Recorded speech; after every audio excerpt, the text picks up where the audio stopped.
Hello, and welcome back to the Coop De Villa channel. I'm Scott Cooper, and I'm here with Tommy Lazaridis, Aman Pillay, and Noah Fisher to talk about Burnley versus Aston Villa from the weekend. Yes, Villa were coming off that big win against Everton and Hibs in the week. We're going for 3 wins in a week, and we did it in great style. And we'll be talking about all of that and our 100th episode celebration after this.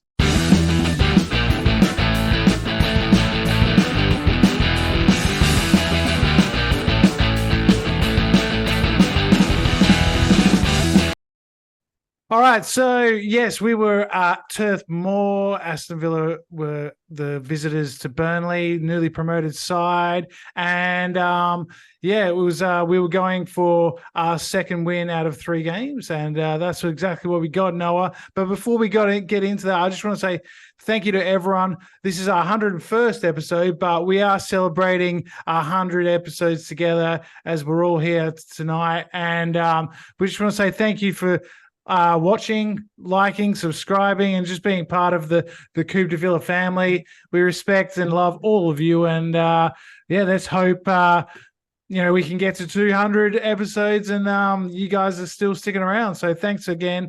Please tell a friend, and make sure you have a listen to us on Spotify as well. We're on there if you can't watch the video on YouTube. So please, thanks for all your support, and we'll get on with it. Noah, huge win. Few changes. It was a bit of a tinkered lineup and formation. We went to sort of 5 in the back with Matty, Cash, and Digne as the wing backs, and Bailey went to the bench. Carlos came in as the third centre back, and it seemed to just be like a change that was fluid, and we had no issues adapting, and that first half was just great.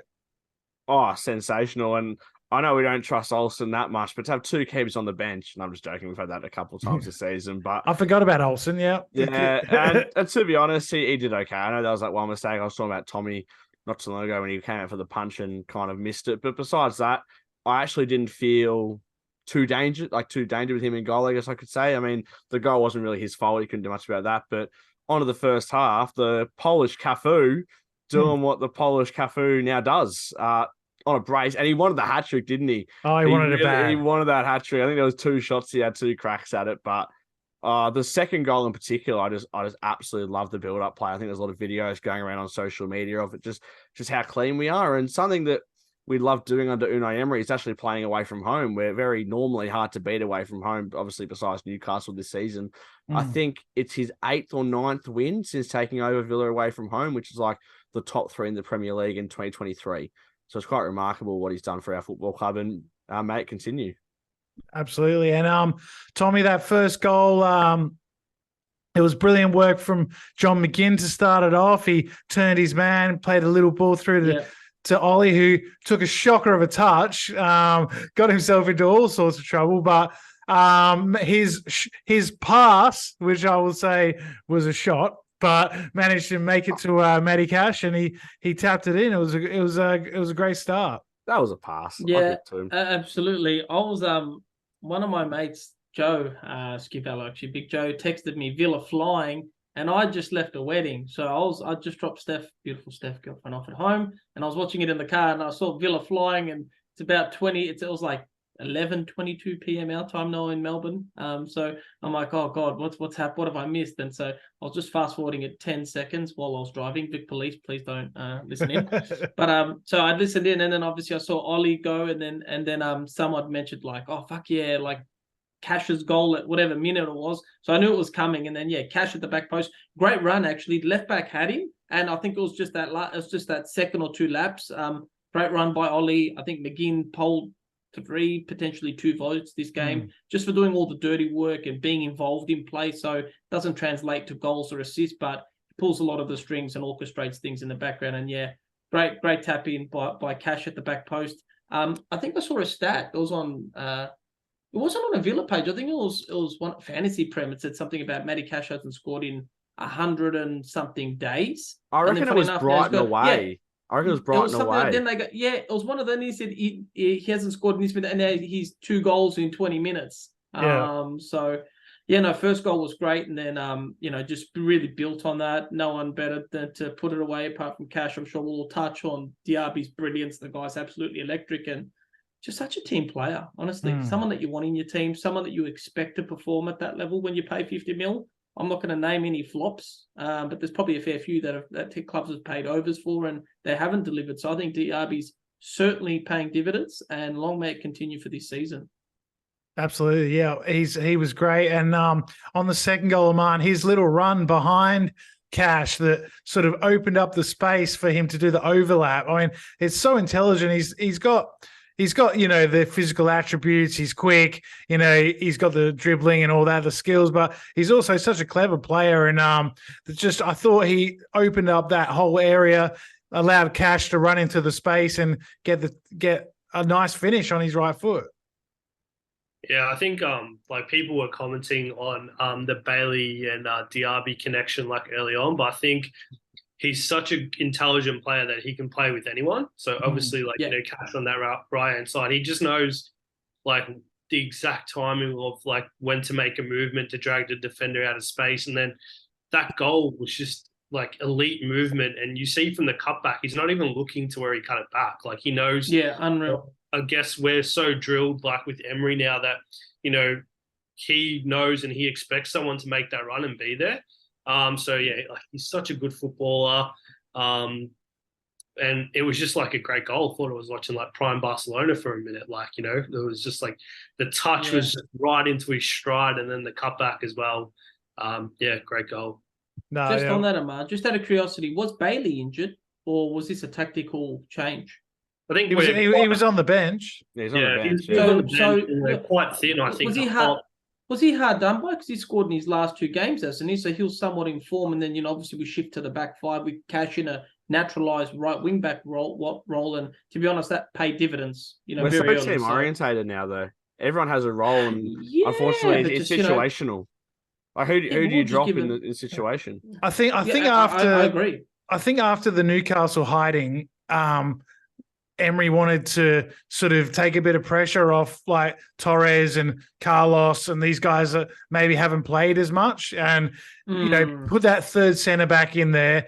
You can cover each other a bit better, and it takes a little bit of pressure off the back 4, with an extra guy in there. And I think it was purely tactical, and he thought, away ground at tight ground at Burnley, they normally they're pretty strong at home sort of over the years, Burnley. So, we'll put in the extra centre back, and we'll try and, win the game with just Diaby and Watkins, I think unless we sign a right-sided player, I think that position is the most up for grabs. I feel like we're going to play with those 3 centre-backs that we have currently, because obviously Mings is injured. And despite, Luca Dean playing so well, I think every Villa fan would say once Moreno is back, if he's, has the form of last season, he'll be in. And then it just becomes a matter of how quickly do you bring in Jacob Ramsey back into the fold. But if someone like Bailey or Cash can sort of make that right-hand side position theirs, I think you'll continue to see McGinn play on the left, as I put it. His name gets put there on the team sheet, but he obviously comes inside, and then you'll see that Moreno bomb up. But if it doesn't work out for those guys in the right, I think we'll see McGinn shifted back to the right hand side where he played last year, and Ramsey naturally come in on the left. But I think everyone keeps saying Matty Cash is replaceable, this, that, and I've probably said that as well. He's upgradable, but if he can play that more attacking role on that right-hand side and combine well with the players, and I think it's a great option and outlet to have, because, we are looking a bit thin up top, I reckon, just with their rotations. Yeah. Well, I think the thing with Cash... Oh, sorry, Tommy. I was just going to quickly say, I think the thing with Cash is he's always had the energy, the work rate, the sort of positional sense and all that, but his final ball let him down, And I think with this style of play where we are so precise and so the game plan is, keep the ball at all costs, I think that's made him have to concentrate on that side of his game, and he's become better for it. I think when everyone realizes they're replaceable, then they tend to perform a bit better, Scott. And I think that's the thing with Emery, right? He's not afraid to change a winning lineup. I really thought Bailey was a bit harsh to have. He was hard done by. So Cash to just come in, slot in, and now that he had the performance he did, I think he's obviously earned that spot. It's his position to lose for now. But I guess with Emery, right, who knows? And we're just this well-oiled machine. Slot one in, changes the formation. Noah and I were talking pre-pod just about Carlos. I think he was immense, and his balls, it could have been a bit better out of the back, but just an absolute rock at the center. So him, Konsa, ball winners, Torres. We even looked pretty threatening off corners as well. So yeah, it's exciting. I think Powell, we'll touch. I think he got turned pretty easily for the goal, but I think Torres has what Konsa and Carlos don't, and that's the ability to play it forward, pick out a pass. He's quite composed under pressure. And obviously Carlos and Konsa complement Powell Torres' game with that additional strength or superhuman strength if you're Carlos. Guy's like a tank. Yeah, I think Carlos and Torres both had good games. It's just that one mistake from Torres for the goal. Carlos had a couple of moments where, he looked a bit leggy, but, I think they're just going to get better and better. And I think Torres has got better in all the games he's played. So, I think we're just going to go up and up in that department once they are fully bedded in. But Noah, there was that crazy period after halftime.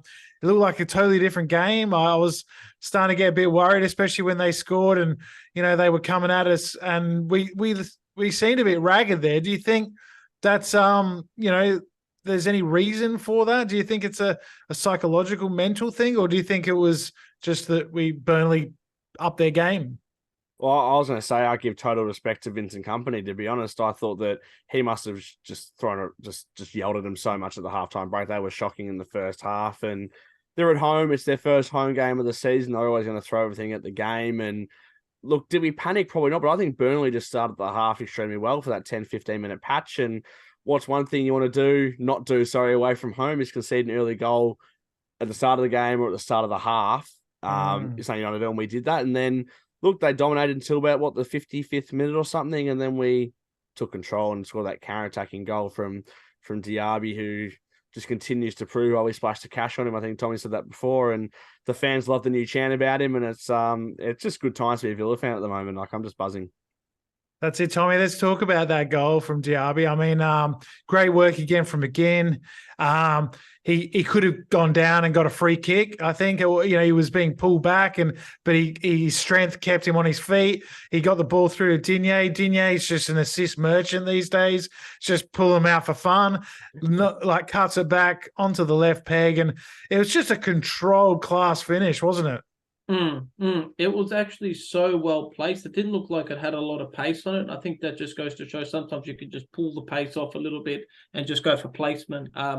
Absolute quality, to be honest. And I'd probably say a lot of Villa fans can probably attest to this. We're probably relieved that Nice have stopped their pursuit of Digne. I think he's just become this unreal player all of a sudden. And he's probably one of the higher earners in the books. And we could go and sign a replacement, but I don't know any left back in the world right now that's picking him in like he has. And I think Hibs was just a real lift for confidence. Everton, yes, he's a bit sus on defense. I think Moreno could come in. Could Digne potentially play on the wing? I think that's something we could explore down the track. But finding Diaby. I mean, I think he had that. I don't know if this was before his goal or after, Scott. Someone can quote, but he was actually 1-on-1 at one point where it was a counter attack and it was just him going at the centre back, right? Just no fear, just went right at him. And that's what you want to see from a player that you shell that money up for. And I say that, why can't Ollie do that, right? Diaby will just go right at him. He's quick, he can weave, he's got a good brain, and he'll burn someone with pace. He'll pick out a pass, but, just an exciting player when he gets it. I think just within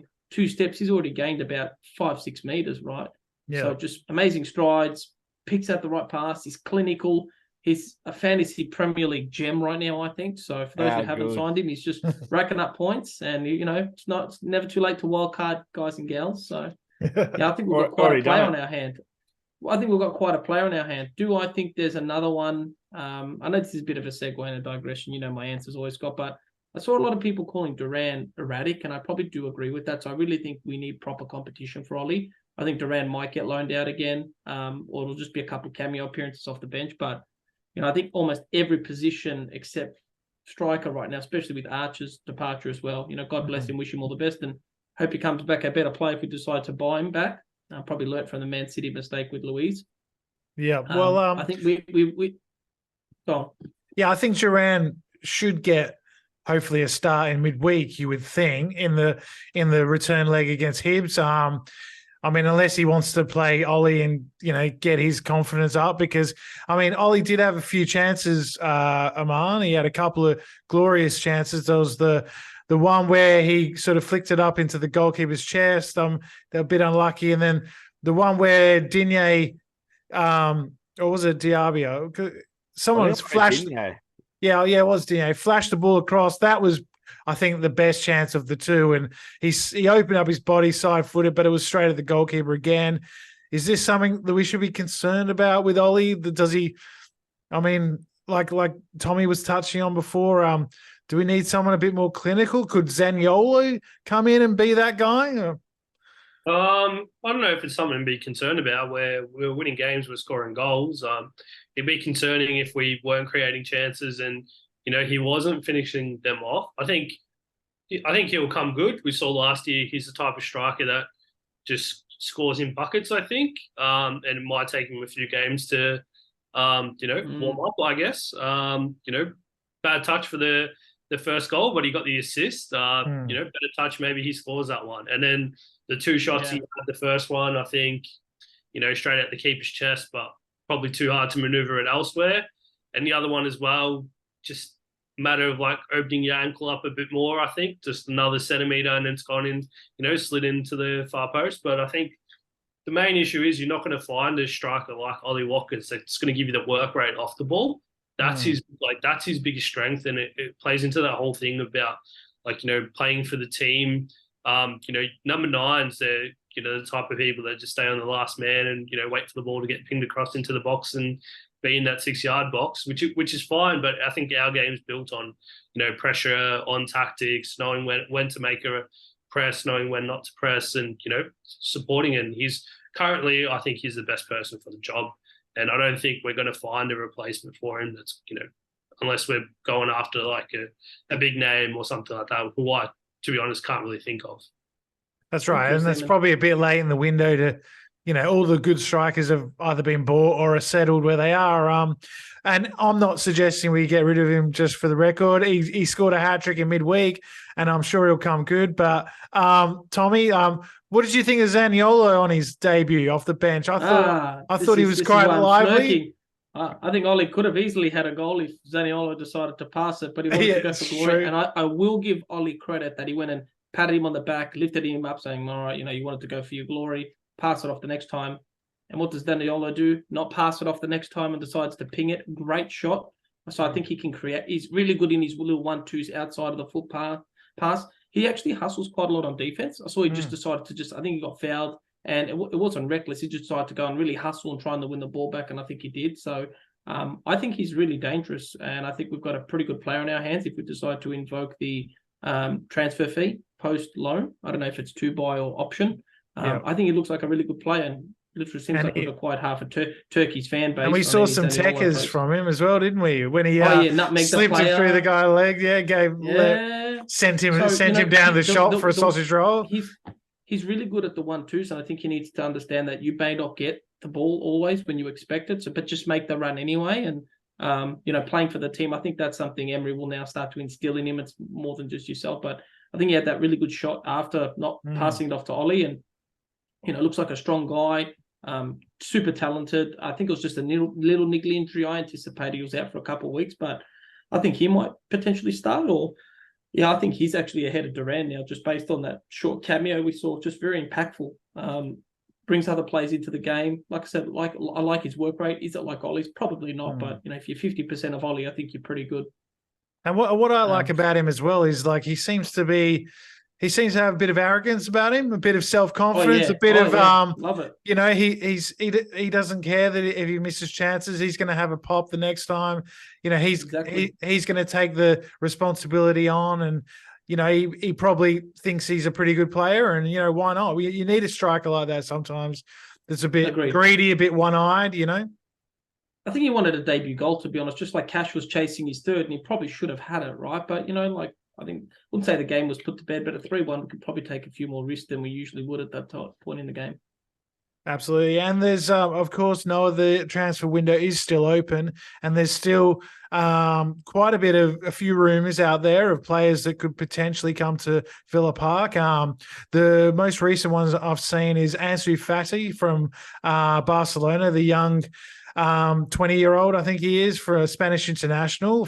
He's got a 50 million evaluation from Barcelona. And I don't know about you guys, but I think he could be a really good option. But we do have to take into consideration that we'd have to deal with George Mendes, his agent, who is notorious for being, an absolute, just hustler. But apart from that side of it, I'd be really open to this. What about you? What do you think? I think.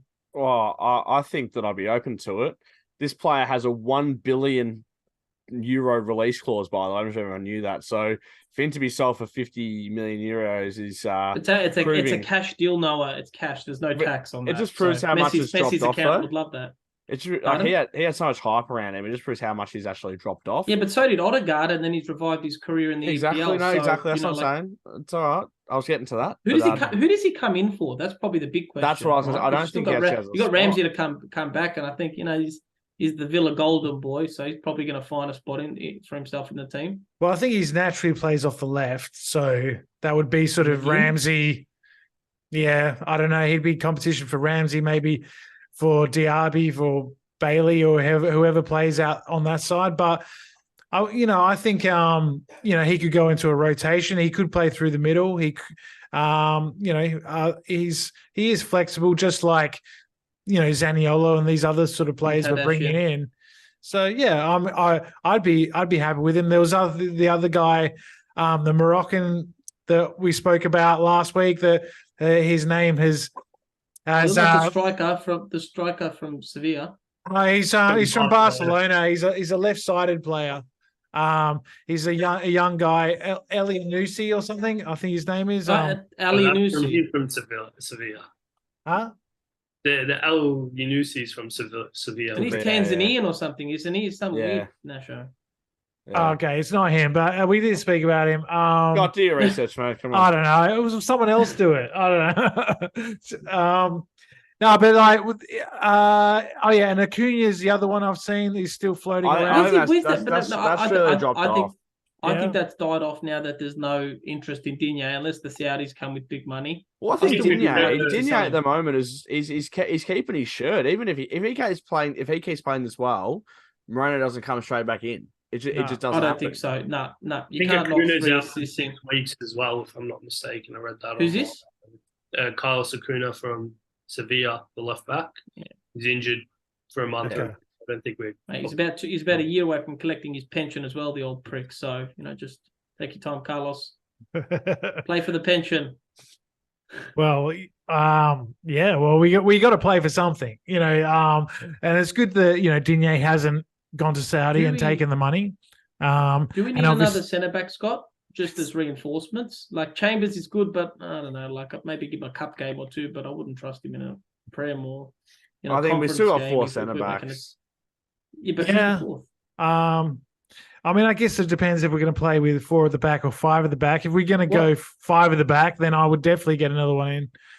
Yeah, but I don't know if this was just a one-off game or it'd be I don't know. It'd be interesting to see. But we do have Dan Donker that can play there as well. He's played there before. Callum Chambers, obviously. So Kamara even can play there. So that wouldn't be ideal because he was fantastic. I thought Kamara. I saw some links to Liverpool with Kamara, and this was a little bit earlier on, but I think they're starting to potentially heat up with Fabinho's departure. Well, they got Endo, didn't they? So I think maybe, they're not taking Kamara. I haven't heard anything on that Kamara. I haven't heard any rumours on that at all. I did see it on, I think, Villain's hub page on Instagram. Don't know how credible the source is, but could be Master Foods or Heinz. Well, we saw Aman. We saw Aaron Ramsey come on for Burnley against us. That would have been Yes. quite weird for him. His brother Jacob was in the crowd as well, watching. So yeah, it was a bit of a weird atmosphere to see him come on, and he must have felt like a bit strange having his first game for Burnley against his former team, but he didn't really make much of an impact. I think the game was pretty much gone by then. But I hope that he does well. And what do you guys think about the getting rid of Ramsey and Archer? Do you think this has been a positive thing, or do you think would you have rather we kept them? I think it's the right thing to do with the buyback clauses. I think if we sold them with no buyback clause, then questions might need to be asked then, especially because, whether or not we have bias to say that they're wonder kids and they're going to be great in the, we always got our Villa lens on when it comes to academy products, but the fact that we've got something in there to say, all right, if they actually do come good, because let's be honest, Aaron Ramsey, he's had a good season in the championship. Cameron Archer's had a good season in the championship. We're no longer at bottom half of the Premier League table where we're looking at players in the championship, unless they're like, stars or whatever it is like that. We're trying to be a top 6, top 7 side. Are they good enough for a top 6, top 7 side? Right now, definitely not. But, these sort of deals, you give them a season or 2 seasons, whatever it is, however long the buyback clause is for. I think it's good from that perspective, helps us with FFP as well, which obviously, if we're not qualifying for Champions League, it's not sustainable, the transfer fees that we're sustaining. So you got to look to bring that down somehow, whether it's selling someone like Jack Grealish or, doing these things, selling your academy products. Don't really understand the maths behind it because I see so many things on Twitter about, how it comes on the books and stuff like that. But to be honest, I think it's a good deal. Good for them. It was weird seeing like Ramsey go out there. The Villa fans were chanting for him in the first half. I'm pretty sure I heard saying, one of our own. Then obviously when he was coming on, panned across to Jacob, and there was some other talent in the box as well with Jacob Ramsey as well. I don't know if you guys saw that, but some talent around him too. I hope my missus isn't watching, but he didn't actually do anything that much when he came on, to be honest. I don't even think he touched the ball for like the first 10 minutes he was on. He was just running around on that left-hand side, and then I think he got in some good positions. He did. He got into bed again, they just couldn't find him. I think just a young kid on the block, right? Yeah. Like some of their I think plays. It's a good thing. Let's send them out, put a buyback clause in, and if they do well, then hopefully buy them back. And everyone will say it's good business.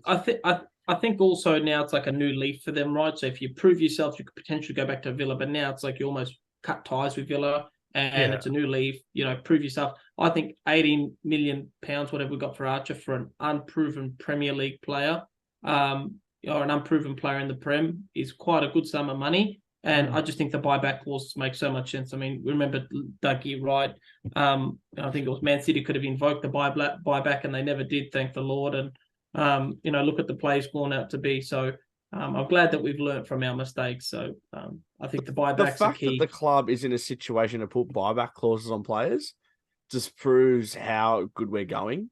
Because we made £30 million for 2 academy products that haven't really played much in the Premier League. That speaks volumes. If you add Chukwuemeka into that as well, 50 mil. So that's like Diaby paid for in terms of Grealish, that's true. In terms of FFP, So we've got a Diaby and we lost a Chukwuemeka, an Archer and a Ramsey. I think we're in the positive there. I think so. Would any of them even started? Probably not. That's the other thing. So I wouldn't say sold bench foders, but you look at the likes of Keenan Davis. He only went for £3 million, and he was meant to be a promising product. Has he even gone? Look at the type of. I think it's still kind of happening, but it's him and Philogene Bidet. So apparently, next one's to go. So I think. But I think what we said about Davis, it's a good thing. Like a couple of seasons ago, Forest wanted him, and we were holding out for 20 million, and now we're selling him for 3 million. Yeah, I think that they offered like 10 million, and we said no. The grass isn't always greener. Look at Chucky. Look at who he's competing with now. He's probably second or third choice. He actually did well. He's young and promising. He played against West Ham. He scored a goal. I don't think he got injured. Not long after. So I'm not sure how long he's out for, but. I know he left kind of on bad terms with Villa, but I always like to see academy players of ours do well. Like I know Scott, it agreed. still hurts you to see Grealish in a different shirt. It hurts all Villa fans still, but I still like to see him do well. For example, he's Villa through and through, and if Carney goes on to be a gun, then fair play to him. But honestly, with these buyback clauses, if Archer, I think if Sheffield United get relegated, we have to buy him back. We have to buy him back. Yeah, Yes, that's right. I've heard that. So, I mean, that's not the worst. He'll Give him come back a season. better. I genuinely think he'll be a better player, whether he comes back or doesn't. So, same. you know, like He'll play 30 Premier League. He'll play every week for Sheffield United now. Yeah, He's their number 10. He's only a 4.5 forward in a fantasy. He went straight into my team. Not missing out on that. So you think he's going to bag some goals, Noah, this year? I think he will. I think he's going to be the number one person. If Sheffield United are going to score goals, they're going to go through him. So bring on Archer, and hopefully buy him back, and he gets into our team and plays alongside Ollie Watkins in a couple of seasons. Absolutely. So how many of you guys had a heart attack when the ball went back to Olsen on Sunday with the possession style? How did you feel about, you know, the slow build up, and, you know, especially when we don't have our number one goalkeeper in there? Were you guys a bit nervous? I trust him. I think he's been under Emery for enough now to understand what's going on, and I think he's still improving. I mean, someone said he's kept 99 career clean sheets, which might not seem that much, but he's actually barely played. Yeah, but I think 98 of them were up until under 16th. So that I'm kidding. No, I thought he'd done well. Honestly, but there was that hardy mouth moment where he's gone to punch and he's completely missed it, and Rodriguez actually missed the header. It was an open net, and it could have been 3-2 different dynamic all of a sudden. Those little 1% lapses are what we actually judge him on. I think his footwork's pretty good. He's actually got pretty good reflexes. I've never questioned that. But it's little mental lapses. We're obviously having Emmy there. Emmy switched on 100% of the time. Loves a cheeky dance to get a yellow on a pen, whatever. But apart from that, he's very switched on. So I just don't understand why Olsen just can't be like, all right, Emmy, you're probably one of the best in the world, maybe the best, probably a bit of Villa bias. I'm just going to copy what you do, right? I'm not going to I'm going to come out for a ball, punch it with two hands, and not try and parry it or whatever, or catch it. I just don't get it. You know, you're learning from one of the best. Just replicate what he's doing. You're never going to replace Emmy, but if you can be as close to what he is, you're doing pretty good. Yep. Well, but I think he fielding quite well in this particular game, but he has looked he has looked ropey in the past. But let's move forward to our predictions for the week ahead, because we've got 2 games before the international break. We got the return game against Hibs on Thursday night, and then Liverpool away on Sunday. Is Emi Martinez going to be back for the Liverpool match? Yeah, for Liverpool game, I believe. Yeah, that's good. He won't play against Hibs, but no. Yeah. So let's do prediction, Noah, for the 2 games. So Hibs first. Well, I also like to say someone actually got the correct score in one of the other 2 matches, Hibs or the Burnley game. Someone got a correct score. So that's 2 for the season. So Congratulations, that person. You know who you are. You definitely know who you are, Tommy. Congratulations for your one a couple of weeks ago. Who's the second one, Noah? I won't announce it. The viewers should know. Okay. But I have to go back to the tape for that one. Yeah, go back to the tape. Go to VAR. Predictions. I think we're going to play quite a weakened side for Hibs at home, but I still think we'll get the job done. But I think they're going to score. But I think we'll win 2-1. Liverpool away is never an easy task. We've known that. And I'm going to go for a 1-1 draw, just like last season. Okay, Tommy? I think the fact that Emmy's back for Hibs, I think we'll keep a clean sheet. And I think even if we shake it up, I still think it's a comfortable 2-0 win. I think Olsen's going to play probably against I wouldn't Hibs. even mind to see Marshall play, to be honest. Yeah. I still think it'll be a comfortable 2-0 win. I think we'll lock up shop. Maybe even just go ultra defensive, but I think he'll probably clear the benches a bit earlier than he normally would to give others a chance. Get some legs, get some K's in their legs. For Liverpool, 2-0, sorry, Tommy, 2-0? 2-0, mate, 2-0. And for Liverpool, I actually think it'll be 2-1 to Villa. I'm being a bit optimistic here. I think Van Dijk, if he's out, is very key for us. And I think Zaniolo might see a bit more game time than last. I think he's really impressed. He's a big body, and without Van Dijk there, I think he may be able to potentially bully their defense a bit. So 2-1 to Villa for Liverpool and 2-0 against Hibs.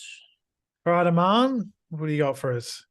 I I think we'll see some changes versus Hibs, but I don't think we're going to see as much as many people are expecting. We've got momentum on our side. Players got momentum, so I reckon they just sacked their manager as well.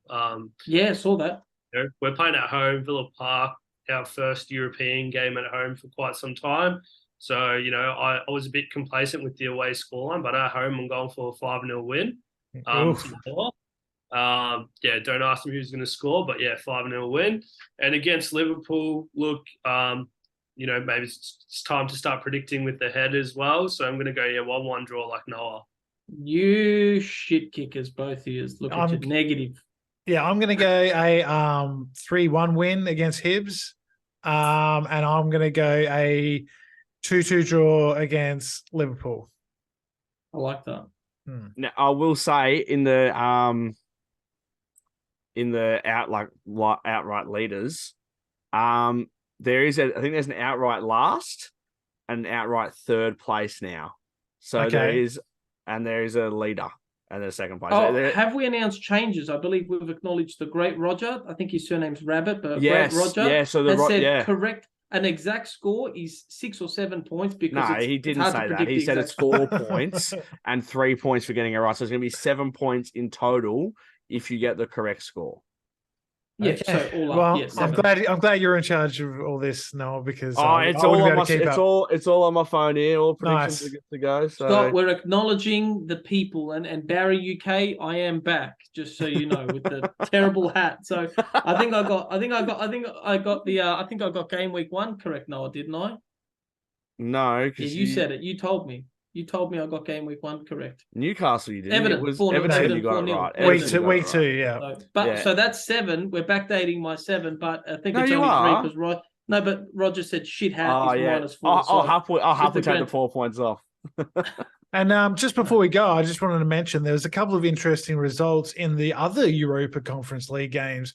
Frankfurt, another potential tricky game for us if later in the competition. They only got a 1-1 draw at home against Sofia, I think it was, and a few Fiorentina, I think, lost 1-0 away. So there's a couple of big teams got knocked out, this competition could really open up for us. So hopefully we can do Hibs, by double digits and beat them 10-0 in aggregate or something, and then just go into the group stage with a lot of momentum and a lot of confidence. But really looking forward to that match on Thursday night. Really looking forward to Sunday.